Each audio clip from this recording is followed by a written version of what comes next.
right, so we are making my dad's potato soup. Me and my dad found this recipe, I think it was on a postcard, in a gas station.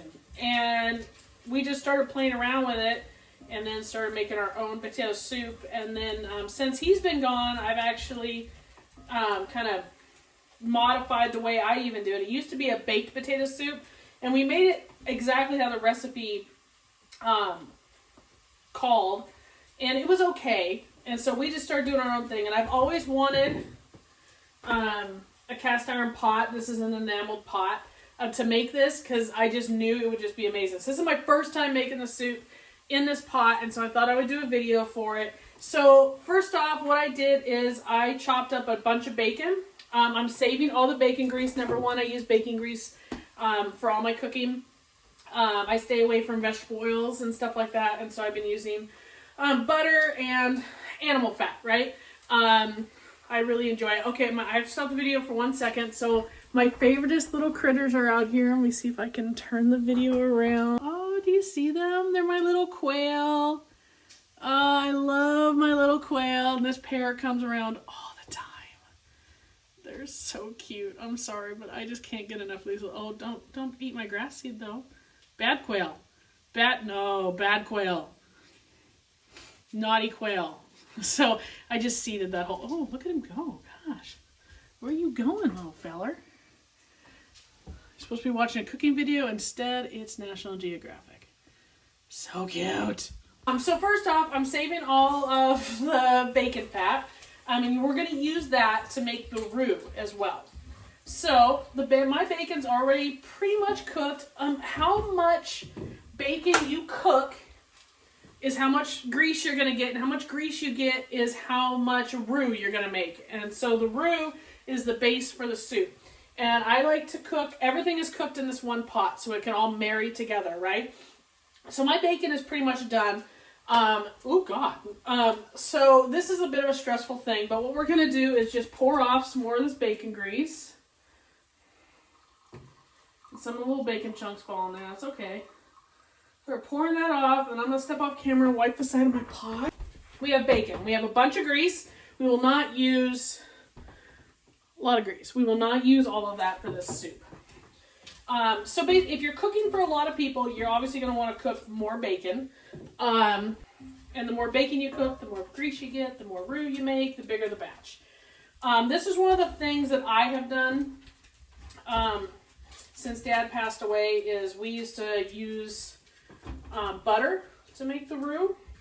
And then the more I kind of started learning and watching different recipes, and the more I got into cooking, I started using the bacon grease. So there's a little bit of grease left in my pan. I'm just getting all this bacon out. So first of all, you want to cook it up. I don't really know how much bacon this is. I don't measure anything with this recipe. So I'm sorry, this video has no measurements. This is all by feel. Most of my cooking is by feel. I measure pretty much nothing. So I'm just getting all of the bacon bits out of here. And then we're going to start making the roux. Now the roux, you are going to need a fat. So for me, that's the grease. If you don't want to use bacon grease, you can use butter. That's what we used to do. And it produces a really nice soup. It does a great job. I just prefer bacon grease. I think it gives it a nice whole flavor. So here's all our bacon pieces. I'm making enough soup for probably about 3 people. Now, I do use a fatty bacon, and this is a pepper bacon, which I highly recommend doing a pepper bacon. Adds a really nice flavor to your soup, adds a lot of depth, and it is fatty. So there are some pieces of bacon that's like really fatty. I will go through and pick those out. So I tend to cook up more bacon than I need. I also add ham to this soup. I love to make this soup. So we're going to put our, number one, turn your stove on to low. And this cast iron holds heat really well. I like to make this soup after I've made a ham, like I've baked a ham, and I use the excess ham to add to the soup. To make a roux, here's what we're going to do. There's a little bit of grease in the pan.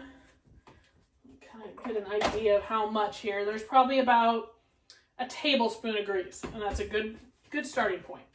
So we're going to take a little bit of flour. I don't measure anything, guys. So if you need to look up, Google how to make a roux as far as measurements. It's 1 to 1. So there's about a tablespoon of grease in there. So I'm adding about a tablespoon of flour. And we're going to do some whisking. And you just whisk it in there until you have a paste. Okay? Now I'm going to add a little bit more flour because we don't have it pasty yet. You want it pasty. And again, everything with this soup, I've made it for, oh my gosh, 15 years maybe now? God, probably longer than that. I think we found this recipe when I was probably 17, 18 years old. Let's not discuss how long ago that was.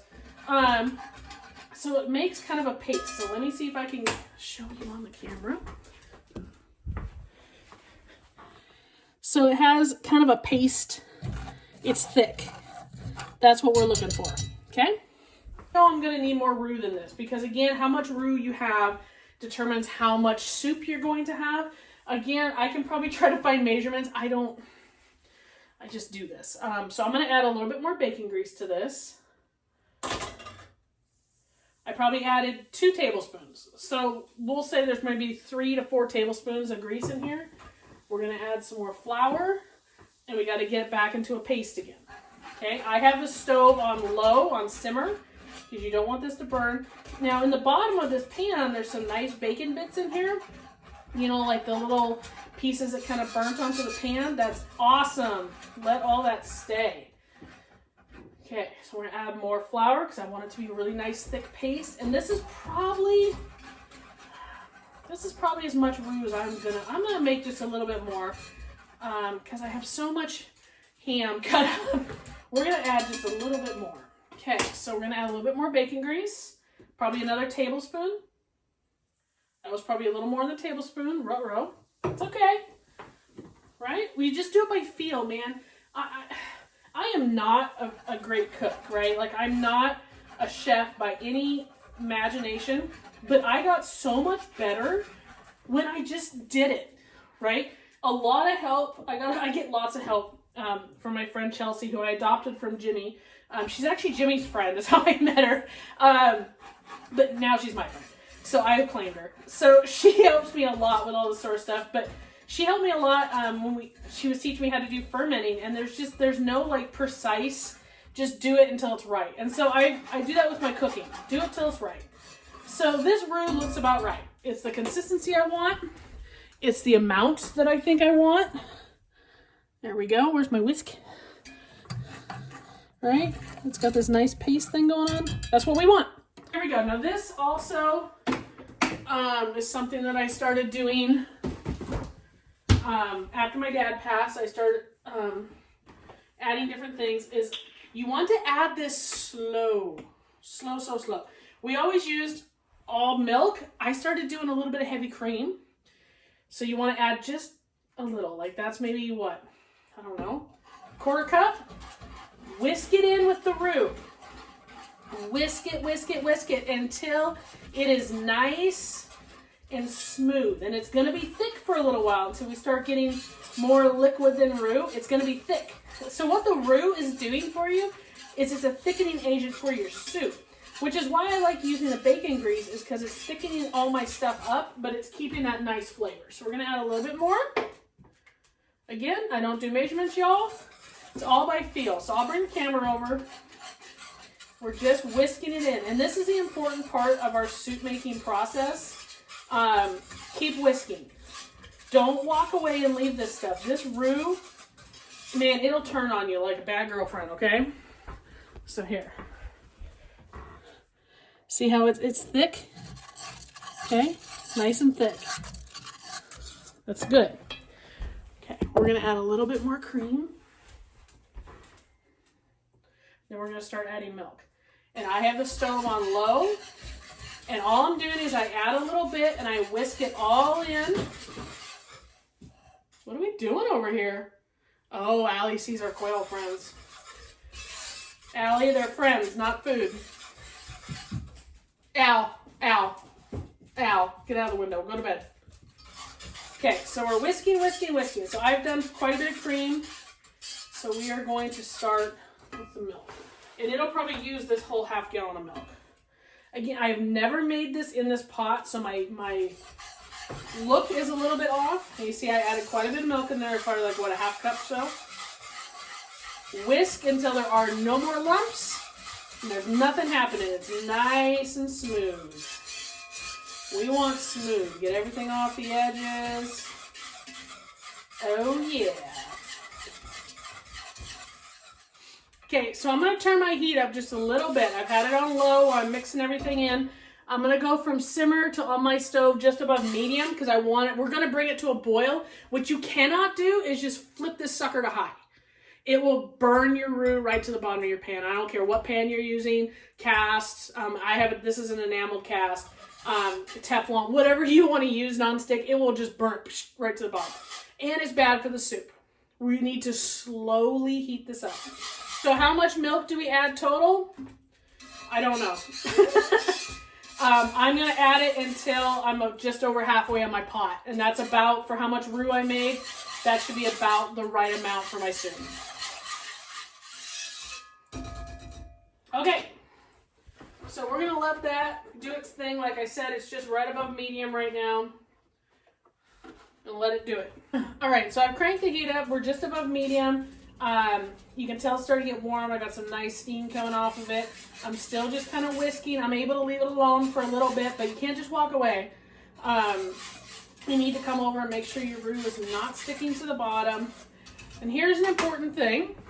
Now at this point, I usually start adding a little bit of salt and pepper. So we're going to add, and this is all to taste, but I want to add a little bit of pepper and my salt. And I will also start adding some seasonings. So I'm going to add a little bit of garlic powder. Now I've put garlic in here. I've done fresh cloves and I've done, you can get from the store, you know, the minced stuff. I've done both and it's okay. For some reason, I personally like this soup with garlic powder. I use a garlic powder, has some parsley flakes in it. And I do like a lot of garlic, so put a lot in. So some garlic powder. You can add real onions to this. I do not like real onions, so I do not add onions. But I'm a weird person. No. And I love the taste of onions. I love the flavor. So I go through, I don't know what's happening here. I go through onion powder like it's going out of style. So onion powder, you're going to start stirring that in. It really starts becoming and picking up flavors when we start marrying all the ingredients in here. Right now, it's just going to taste like milk and flour, which is good.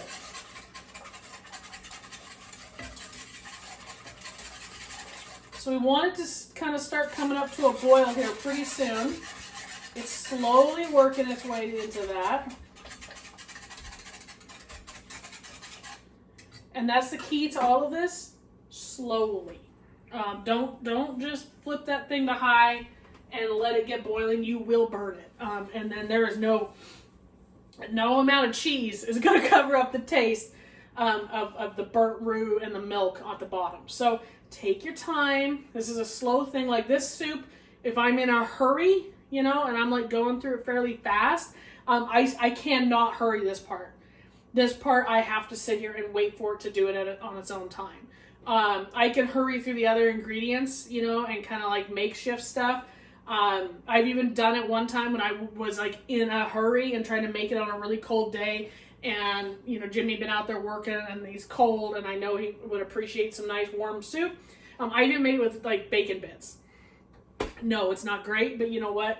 It did just fine in a pinch. So I'm going to show you guys what she looks like. There we go. And a dog. Hi, Dipper.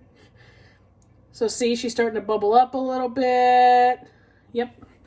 That's what we want. And once she boils, then we're going to start adding stuff in. And I'll start talking about what we're adding into this and how I add it. And once it boils, man, then it's going to be done fast. I've also got some bread cooking over here. We got a loaf of bread that is rising. And it is, whoop, it's so fluffy and big. Yeah. This is going to be rolls to go with the soup. I love this recipe. So I'm very excited about that. And there we go. Turn the light on. All right, y'all. So this is what I talk about feeling your food, okay? feel your cooking. So when you're first starting this, oh, hold on. Alexa, timer off. So that's my bread timer. When you're first putting the milk in here, like when I showed you, and it's really runny, right? It's just a bowl of milk, basically. Now look at it. Like, you want to feel how your whisk moves through it. There's resistance. It's starting to thicken. Look at the difference, right? Look at the difference in it. I should have done this earlier, but look how it coats the spoon. See? Whereas before it would just run off. Now you've got a coat. Okay? Those are all things you want to look for while you're making your soup. She's almost ready to boil, almost ready to start marrying all these ingredients together. And look at the thickness. That's what we're looking for. And it's going to get thicker, but just start. This is why I feel like recipes are great, but you need to just kind of do it, get a feel for it, and then you can cook just about anything. All right, everyone. The moment we've been waiting for. We reached a boil, and it actually did it while I was messing with my rolls, and it boiled, and I could feel when I whisked it, it was starting to stick at the bottom. So it's okay. I tasted it. She's fine. The heat is now down to low, so as soon as she comes up to a boil, heat off. Well, not off, but in my cast iron, I can pretty much turn it off, and the heat retains. So here's what we're going to do. She's boiled. She's ready to go. We can taste it. Because now it's got some depth to it. Love it. Now we're going to add the bacon. I have gone through, because I did use a fatty bacon, and I kind of picked out all the like just really fatty pieces. So we add all our bacon in. I have cut up an enormous amount of ham. This is a lot of ham. Right? This is a whole ham steak. I usually always make this soup right after I've cooked, like in the winter. I cook a lot in the winter. I do not like cooking when it's hot outside. That just does. I like to grill. I'll go outside and I'll grill. I don't like cooking inside. But I usually make this like after like Thanksgiving or Christmas. I'll make this soup after we've baked a ham. That produces, in my opinion, the best soup. This is just a ham steak from the store. We're going to add about half of this in and kind of see how it looks. Guys. Oh, no. We're going to add all of it in. I just kind of go by how things look, okay? We add ham, we add bacon. Now we've got our stove turned down to low. We are now just going to let that do its thing. Now, this is the part that you can hustle through or not. Now, I know Jimmy's outside. It is pouring rain today. It's cold. For my friends, if it is pouring rain and cold or whatever, guarantee you I'm baking or cooking. So come on by. It's May right now and it's cold. So I always take advantage of these cold, rainy days to cook and to bake. So I'm making rolls. I'm probably going to make some sourdough tomorrow. Like, I'm going to make a bunch of stuff because it's cold. So I don't need to hurry right now because I know he's not coming in for probably another half hour. So I can just let this just sit. The longer you just kind of let it sit here and just simmer and do its thing, the more that the ham and the bacon will marry in with this juice, with the juice, good Lord, with the soup, okay? You can hustle through this. Like I've done. I've hustled right through this. I literally have just added everything together. My ham, my bacon, we're going to get to the taters in a minute. Add everything in and then serve, right? And I've done that. I've done it fast and I've just bing, bang, boom. And it's fine. It tastes good. It tastes just as good. My opinion, if I let it just sit here on simmer and just let it do this, it tastes better. It has the flavor has more depth of flavor. It just, I don't know, it just tastes way better. So because I know he's not coming in, I'm going to let it sit here. Now let's talk taters. So when me and my dad used to make this, and the original recipe called for you would bake potatoes in the oven, because it was baked potato soup. You would bake potatoes in the oven, take them out, peel the skin off, chop, and throw in. So the first issue we came up with that was it made the soup really grainy, because the potatoes were already cooked, and they got really mushy and soft, and that was not our gig. So what we started doing was just kind of parboiling the potatoes, basically.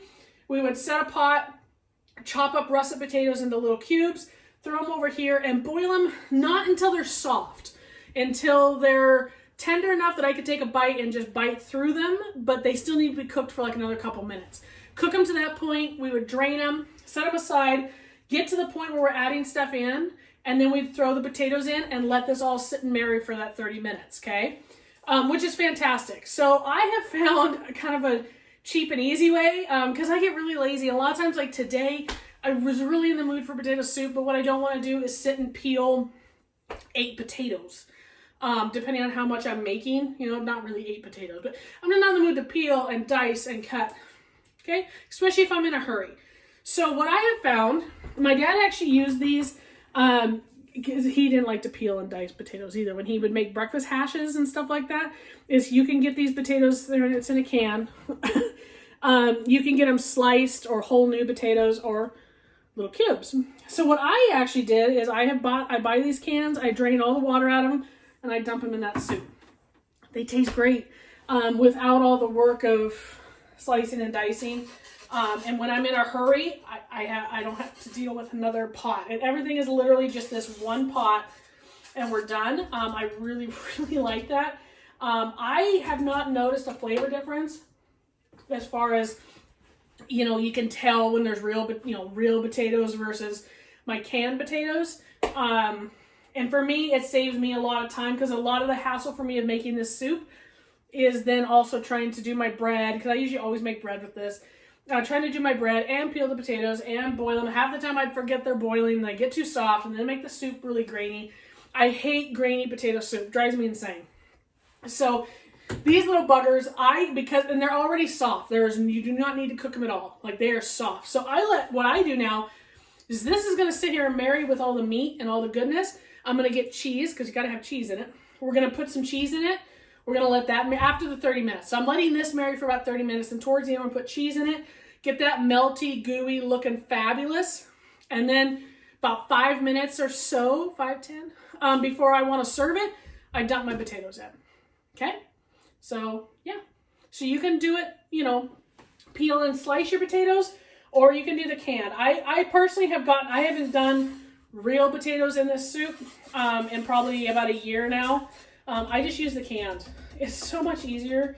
And I'm super lazy, and I've got a million other things to do besides peel potatoes. Like I said, I don't notice a difference. So there you go. Okay. Well, we'll come back when we're ready to add more. All right. So I've added the cheese. I use a mixture. I think I'll have to take a look. I think my mixture is cheddar, and like Kobe Jack or something like that. I like mixed cheese like that.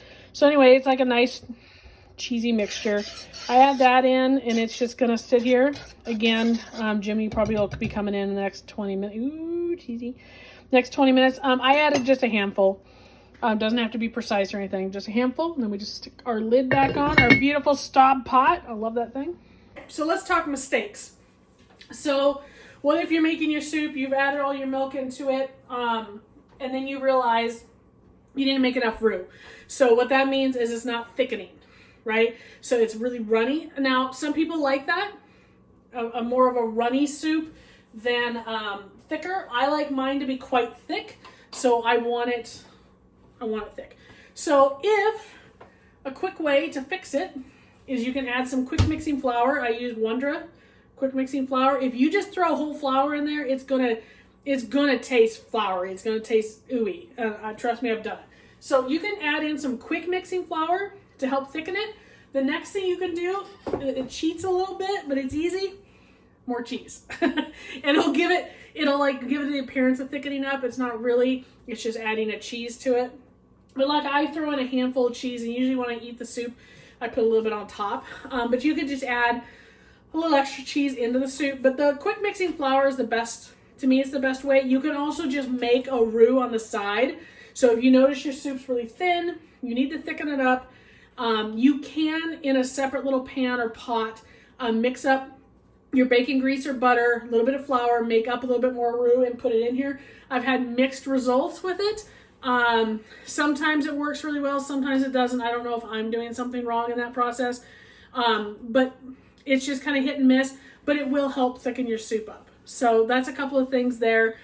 You could do whatever. Like mine is very basic. There's no veggies or anything in this, but you could easily, I don't like celery and things like that in my soup. Excuse me. But you could easily add some chopped onions in here, chopped celery, things like shallots, things like that. You can easily add some really cool stuff into this soup. You can also leave things out. If you don't wish to have any meat, any bacon, or the ham in there, you can easily leave that out and just put in your potatoes and just have a straight potato soup. I mean, you can really kind of mess with this a little bit and do all sorts of stuff.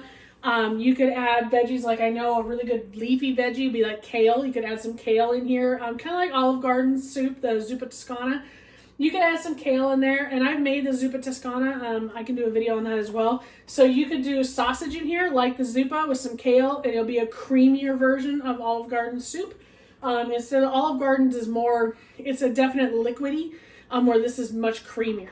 Okay, so there's just some tips and tricks. And in our last part of the video, I'll show where we haven't added the potatoes yet because it's not quite, Jimmy will probably be in another 20 minutes, so I'm waiting on that.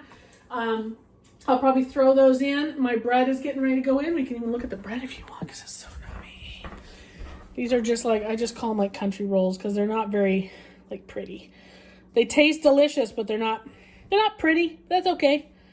Long as I don't care what it looks like, as long as it tastes good. I mean, I'm gonna get, if I went on Chopped, I would definitely get Chopped because of my plating and the appearance of the food. But it tastes good, damn it. So anyway, so the next little part, I'll show you where we add the potatoes, serve it up, and hopefully it tastes good. It's nice and thick. We've got potatoes in there, there's bacon, ham. Everything has nicely married together. It's really, really good. I've added the cheese. So it is ready to be served right now. I'm just waiting on my bread, which should be done in about 5 minutes, which will be good. I'll give the potatoes time to get nice and warmed up and let everything just kind of do their thing.